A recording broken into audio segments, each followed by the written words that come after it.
Hello everyone. Show you chain joint. This is directly mounted on the chain. It has 2 pins.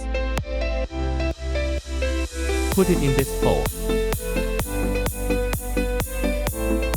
Then the pin will not come off. Now this is the 2 turns back.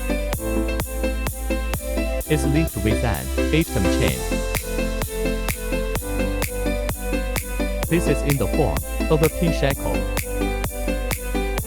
This allows flexible hook replacement. Hooks can be changed at will. Change the spreader.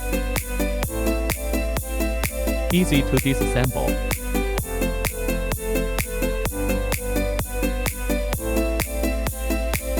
Very safe. Very practical.